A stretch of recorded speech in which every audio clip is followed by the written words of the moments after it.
We'll begin Aggie baseball. I got my little infographic. I dig them. It's the rankings as we enter the final week. We've already started the final week of the regular season. 10, D1 baseball. 15, Baseball America. 10, USA Today. 11, the National Collegiate Baseball Writers Association. I'm a member. And number 13, In Perfect Game. That's too many polls. The only thing that matters to me, RPI. Aggies are 10 as we've begun this morning. I decided to take a rather extended look at the RPI. I will tell you that it is rather fascinating. What if I told you Georgia, the SEC regular season champ, they've already clinched with a weekend to go. The nation leader in home runs, Georgia, is 14 in RPI. I'm going to tell you that the SEC regular season champion is going to be a national seed. Georgia has 41 wins, and they're the SEC regular season champ. They're going to be a top 8 seed. Their RPI is 14. The committee, they don't have to justify it. Nobody's going to argue it. But when you have a team that low in RPI, and they're going to have to take one of the top 8 slots, that's going to cause some scrambling. That's going to cause things to be shuffled. So someone in the top 8 knows they're going to get bumped. Normally, you can go to the RPI, and it's fairly standard. Not going to happen with Georgia at a 14 RPI, and they're going to be a top 8 national seed. There's only three SEC schools in the top 8 RPI. Auburn's 2, Auburn's 3. Texas is 4. Bama is 6. And Georgia's going to be one of those top 8 national seeds. Can A&M at 10 slide in? And remember something. You technically could say that A&M's like 11 because Georgia's in front of them.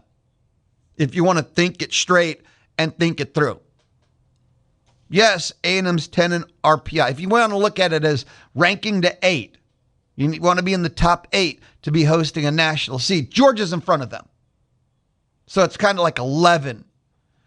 So can A&M move 3 spots to 8?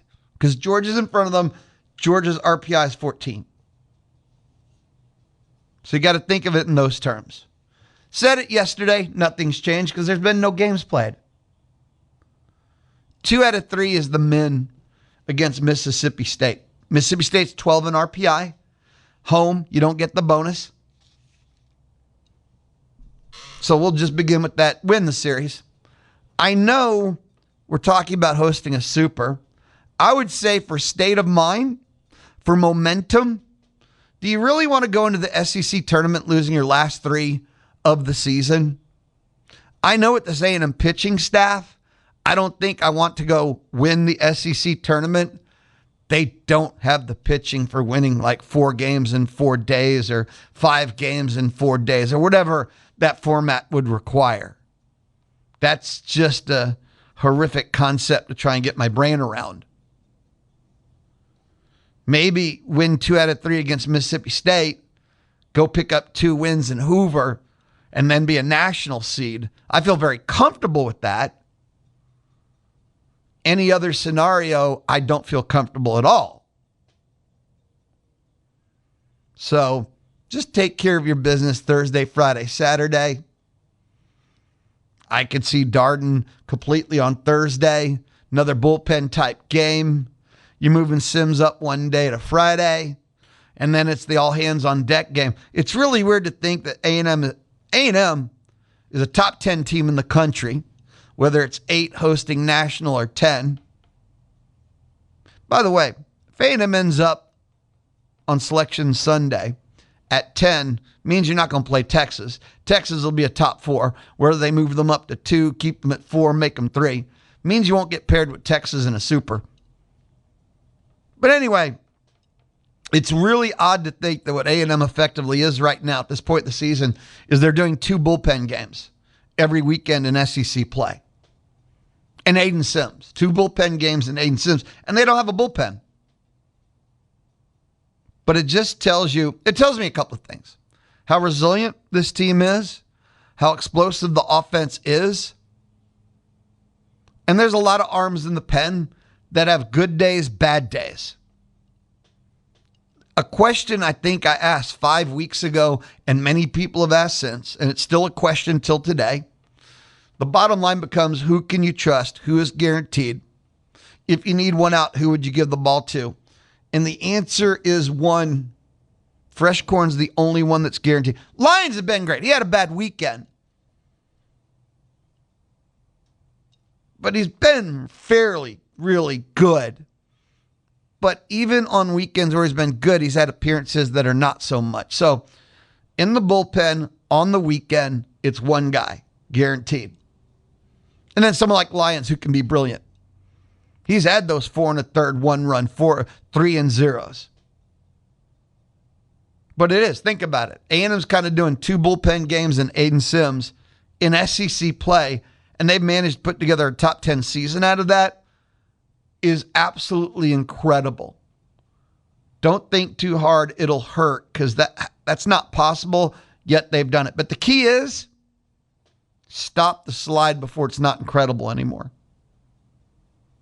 Yeah, this has been it's one of the oddest seasons, but it's incredible what Michael Early and this whole team has been able to do. The injuries to the offense have slowed the offense down because losing 5-3 on a Friday when they're used to putting up 9 runs and losing 6-5 on a Sunday when they're used to putting up 12 runs on a Sunday, they easily could have won the Auburn series. I would argue at 100% health, they could have swept Auburn at 100% health with just the pitching they got, which is no starter going beyond 3 innings. But the injuries have kind of messed up the formula at this point. So, A, take 2 out of 3 from Mississippi State. And above A, which is, I guess, S tier, but we don't have tiers of need, get 100% healthy before the NCAA tournament. And that's the state of Aggie baseball. I think that's pretty straightforward. I don't think there's any other higher priorities. Yeah, looking at the RPI this morning really got my mind buzzing. A&M at 10, really 11, because Georgia at 14 is in front of them. Georgia's going to be a top 8 national seed. The SEC currently only having 3 in the top 8. We know the SEC is the best baseball conference. Not translating into RPI, though.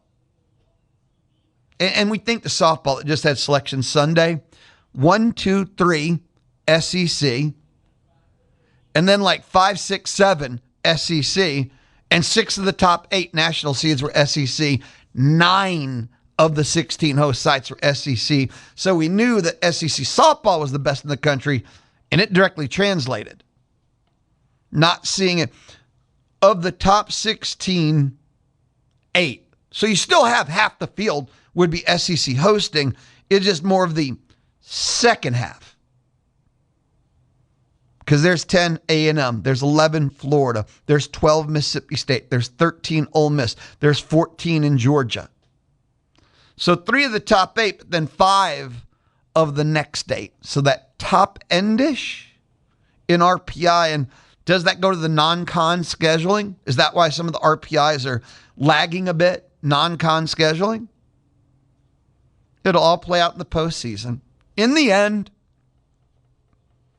RPI, KRPI, SOS don't matter. Where does the national champion come from? It's where the Big Ten's made inroads because they got men and women's basketball. They got football. You can have the best strength, best depth and call yourself the best conference.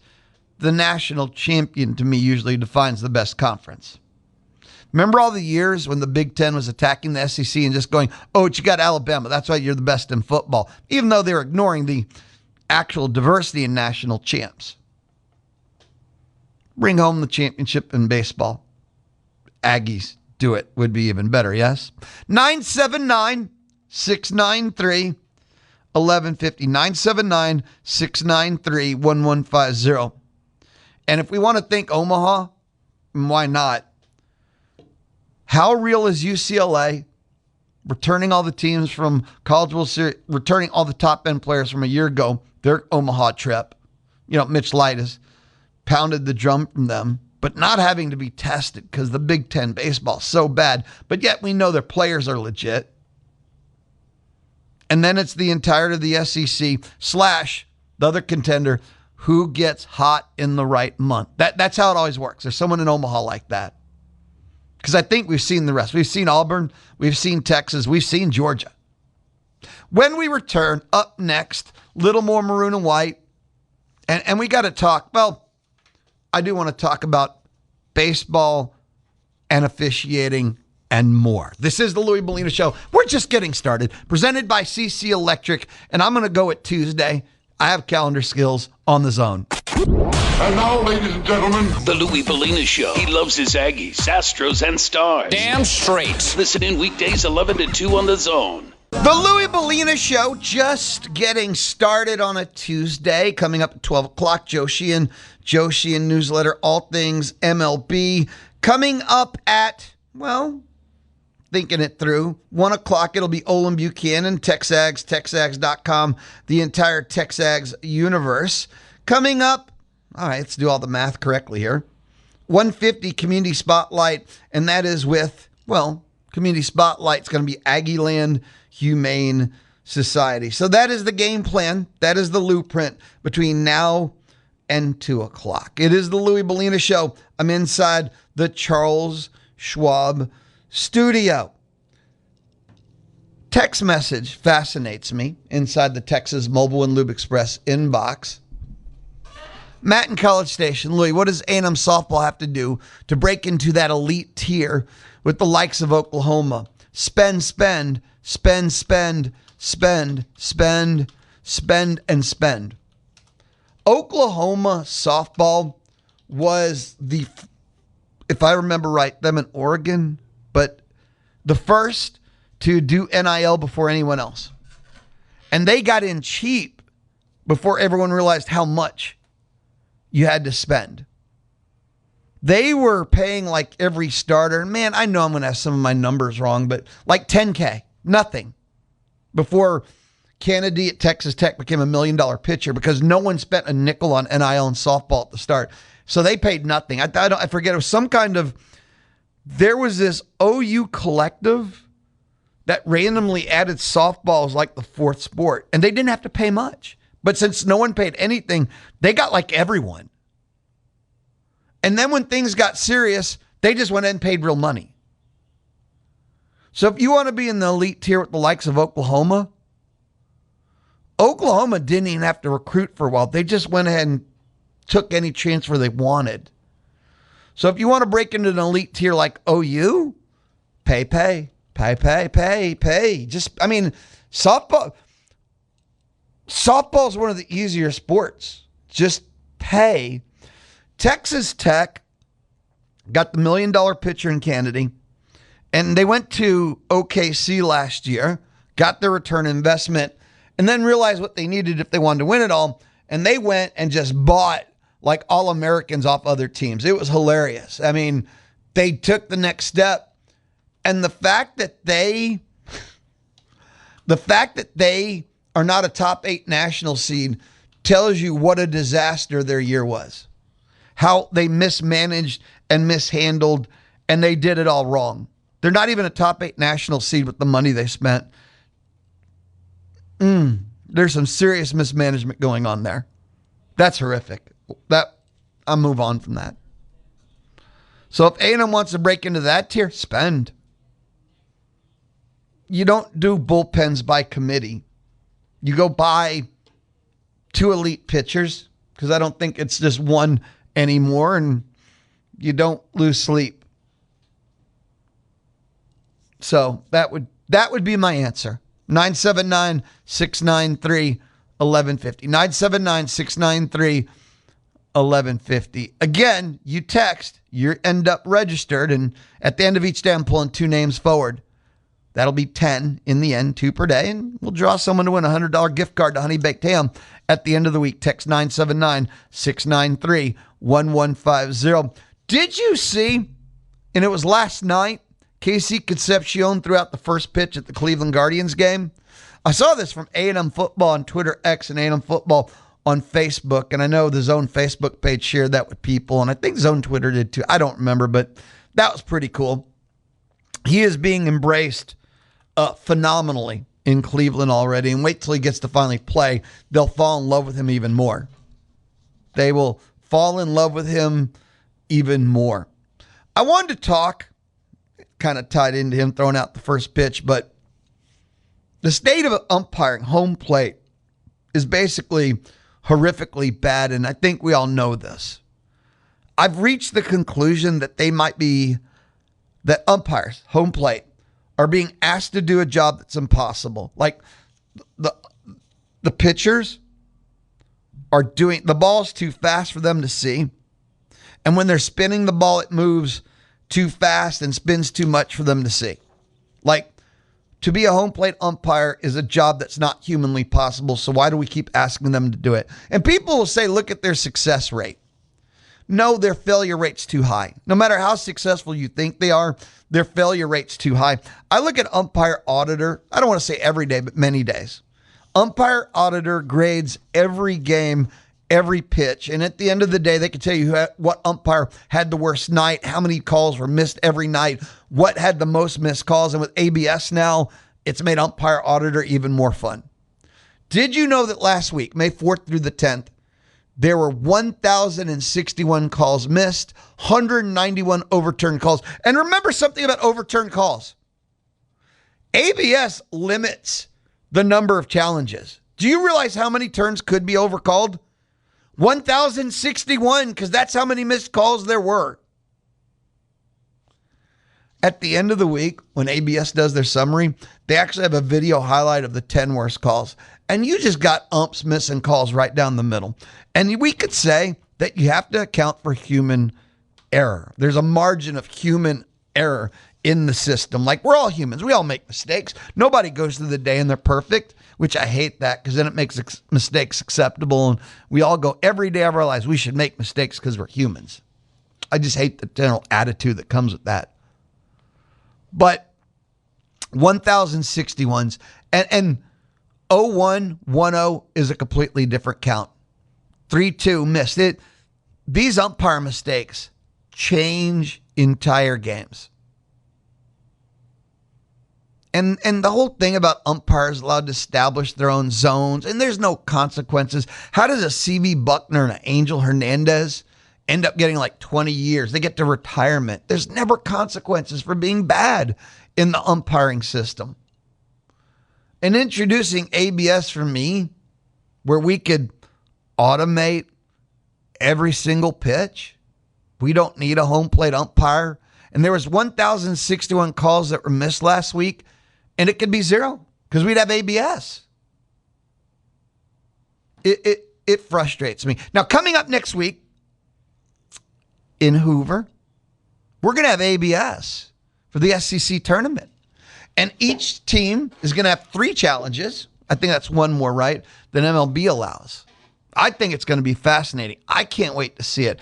And I'm sitting here, fingers crossed, that if you watch the game on TV, we're going to have the strike zone. We'll be able to see. I always loved on TV being able to see where the pitch was. I've always felt like, I don't know why, but we don't get that in college games. They're trying to protect the umps. Again, Twitter X, I was watching, and I forget who it was. I should have wrote it down. But they had a video of the Women's College World Series. That's softball College World Series from 2016.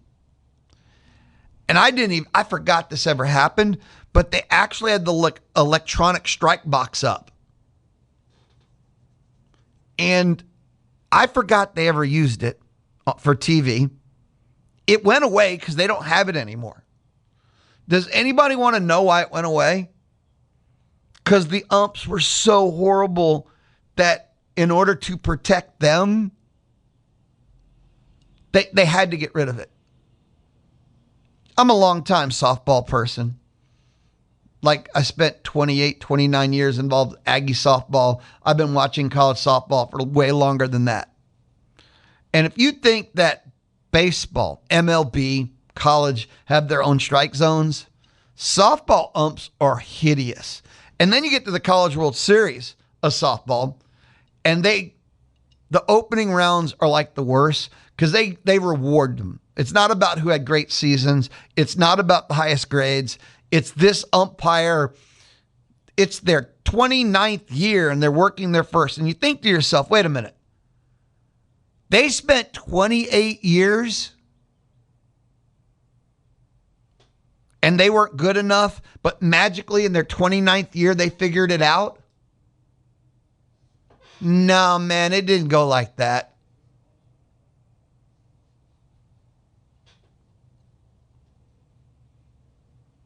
No, man.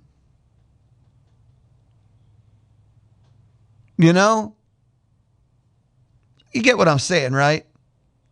Someone doesn't magically get good enough to work the College World Series in their 29th year. So there things like, man, the umpire in softball sometimes, just home plate is atrocious. And they reward them with the College World Series because they managed to not get fired in 28 years. Anyway, sorry, this is a long rant with a lot of sideways in it. Not going to lie to it.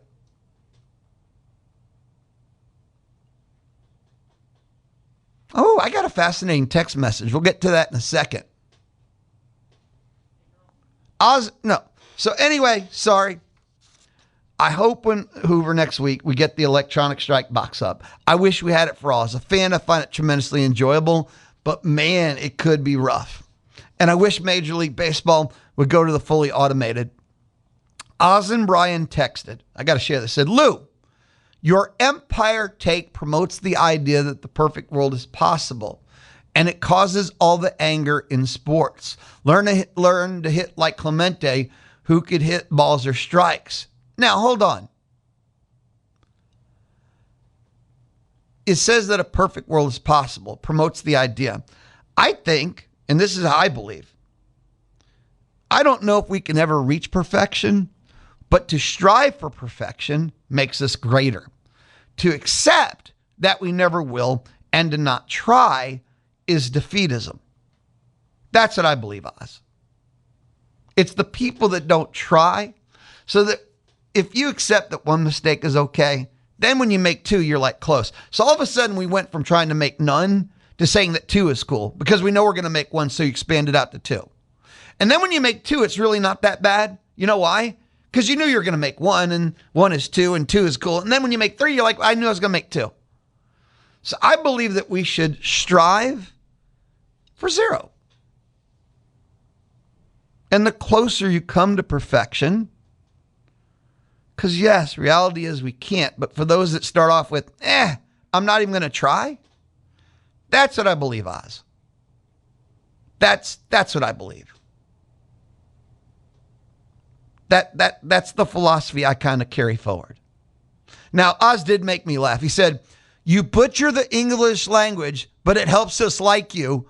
Dump replay, period. Now, dumping replay, that's pretty harsh, Oz. I love ABS. And I don't know why you'd want to dump replay. Even though I will say this, Oz, in your favor, the way SEC football is butchering replay, where even on replay, they're still getting plays wrong.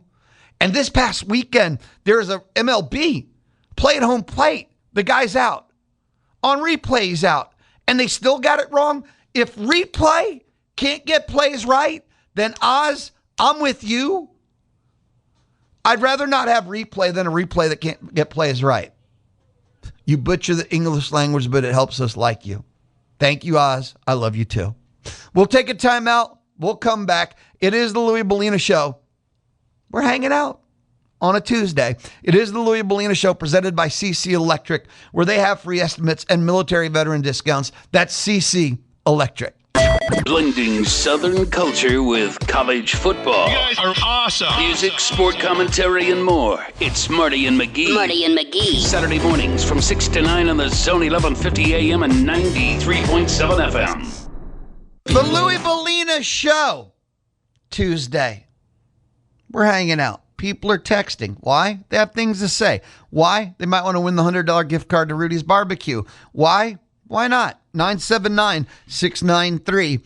979-693-1150. 23 minutes away from Joe Sheehan of the Joe Sheehan newsletter on the D4 Land Services hotline. If you ever need like a metal building, a custom metal building from the ground up, go check out d4landservices.com. d4landservices.com.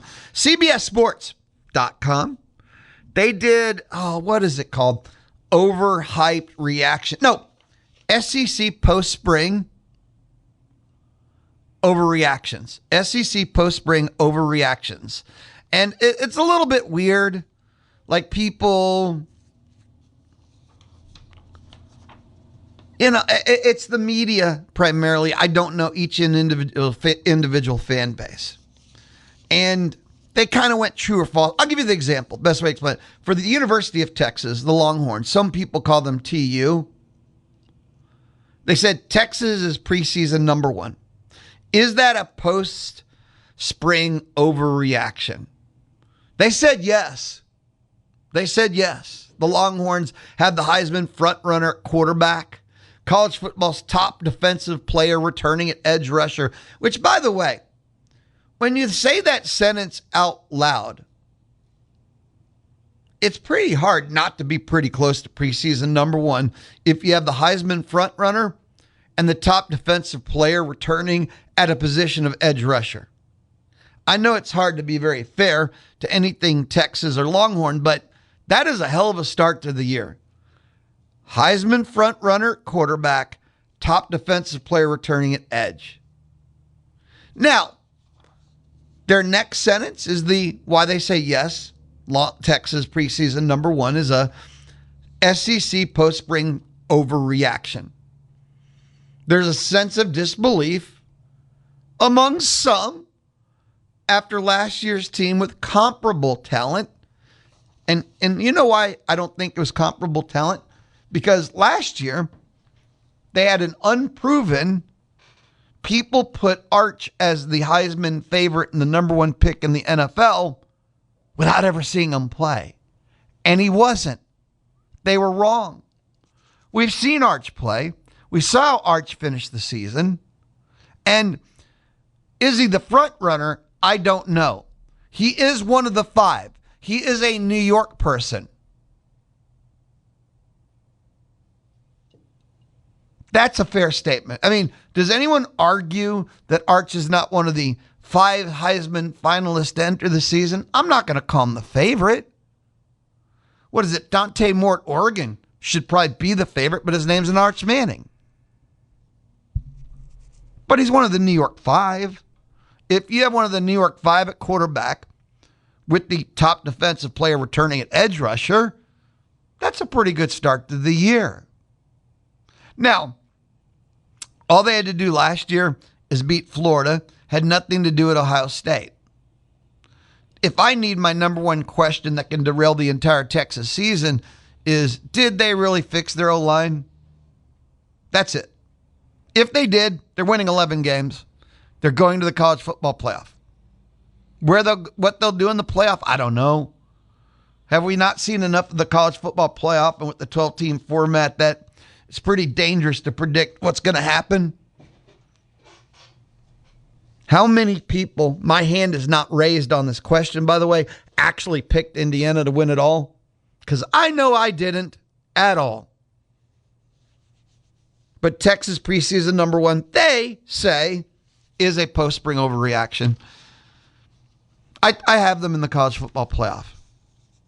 It's 10 win, 11 win, don't know. But I have them in the college football playoff. Now, we live in a maroon and white world, and it's good. Right now, it feels real good. Don't know about you.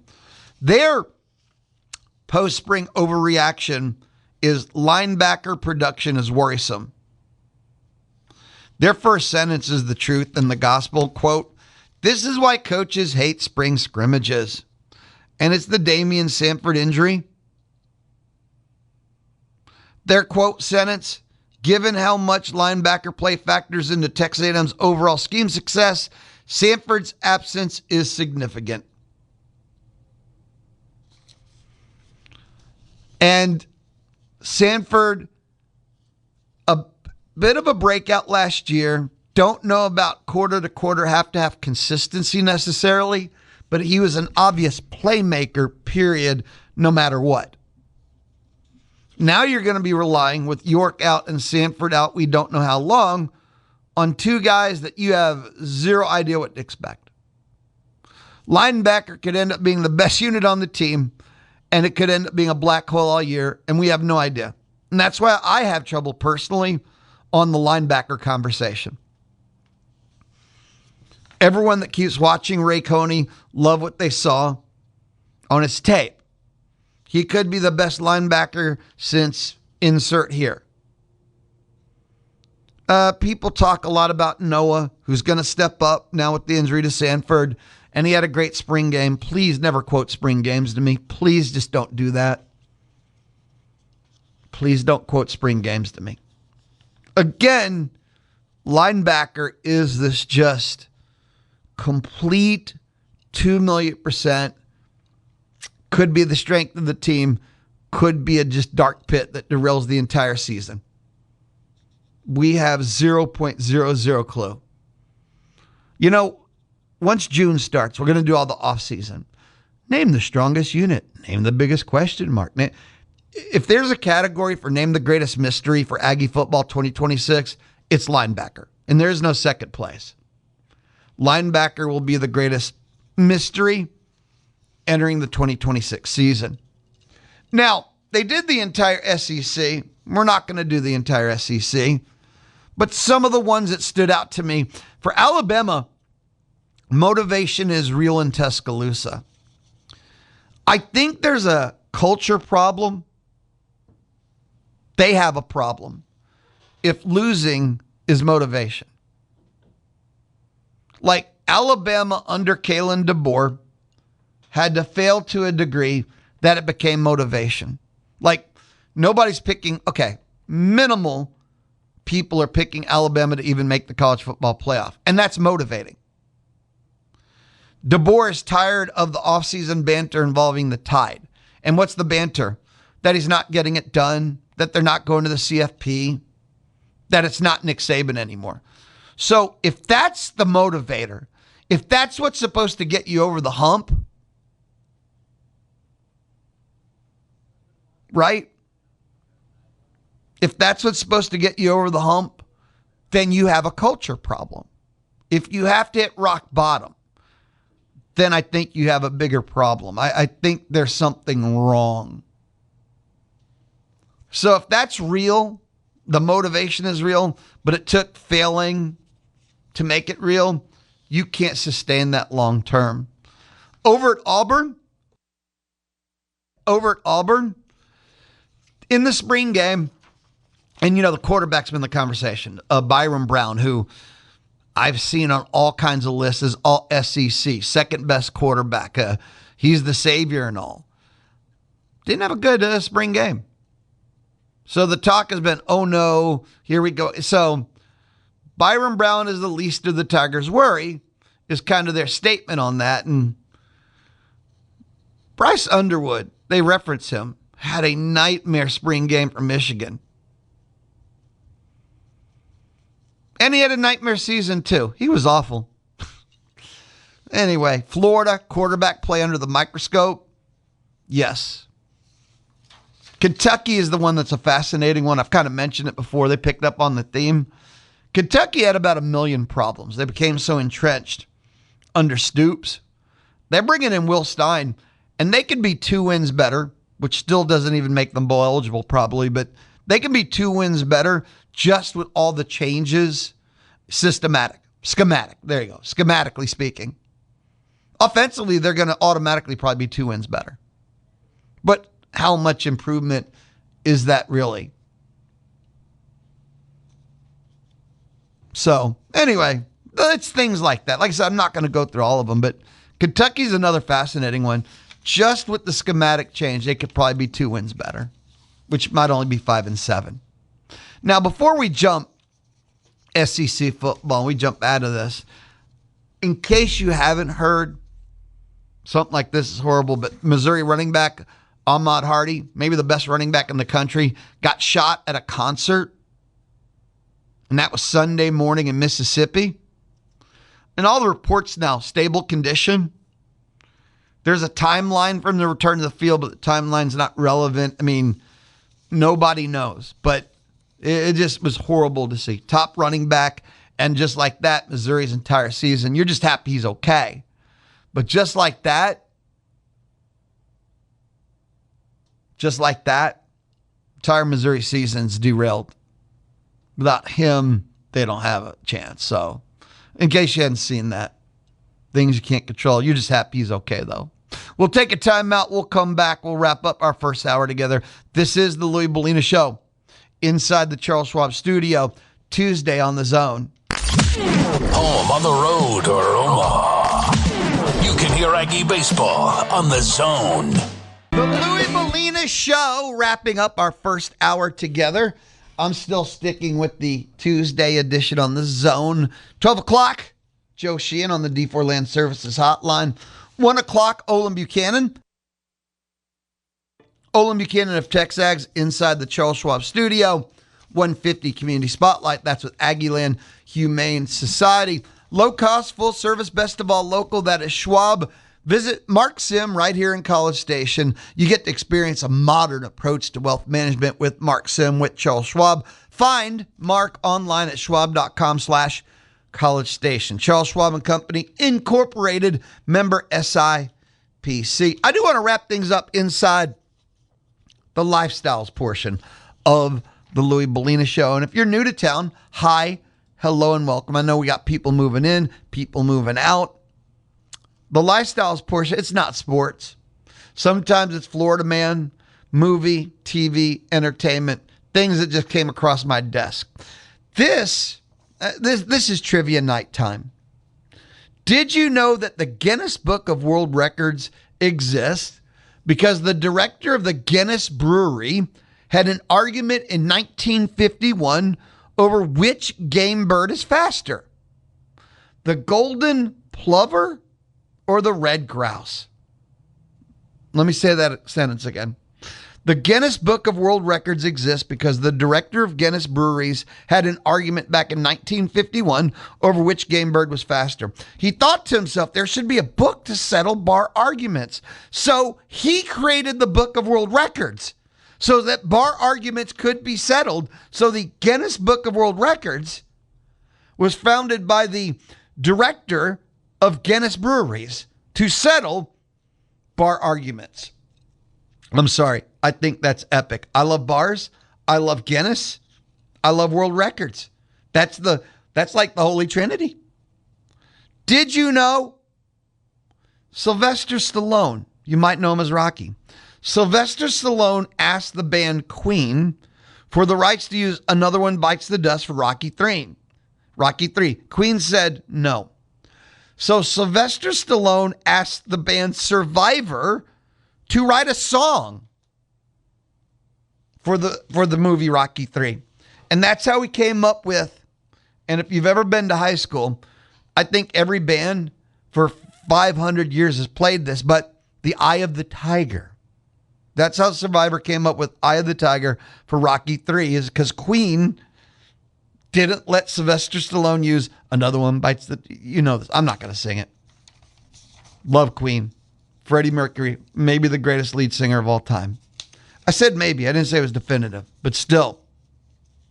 So, 2 trivia night facts that the next time you're at your favorite bar, brewery, restaurant, wherever you do trivia night, can win you $10 off of a $1,000 tab. First place at every trivia night you've ever been to. I'll tell you, fun trivia, Blackwater Draw every Wednesday night does a trivia night. I think it's awesome trivia, and it's amazing, amazing craft beer. Like, okay, I'm thirsty. Maybe that's my problem, not yours.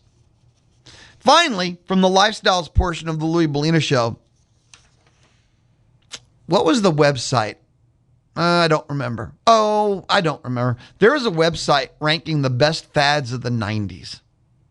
They said the Macarena was number one. And I'm not necessarily the most on time with fads or fashionable. And I know that's a shock to a lot of people. They're like, Lou. And I'm like, what? You're the coolest dude that ever existed. I know.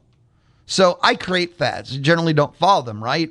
But the Macarena, I know that could not have been the number one fad of the 90s. Like whoever created this list, put down the pipe and back away.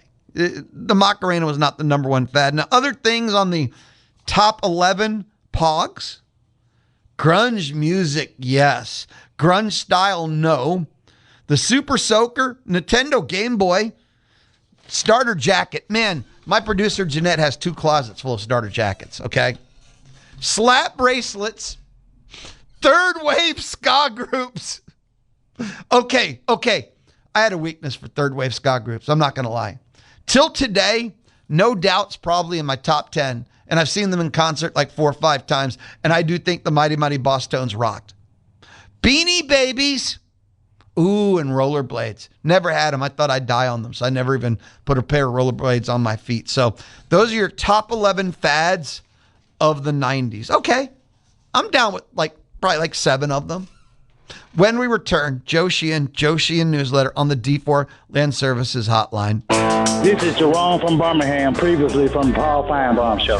Elliot. What I do have is a very particular set of skills. Skills I've developed over many years. Watching Big Ten getting disrespected, I will call you and remind you and your callers that the Big Ten owns the SEC. JD is up next. It's the Paul Feinbaum Show, powered by Polaris Fun Center, 2 to 4 weekdays on the Zone.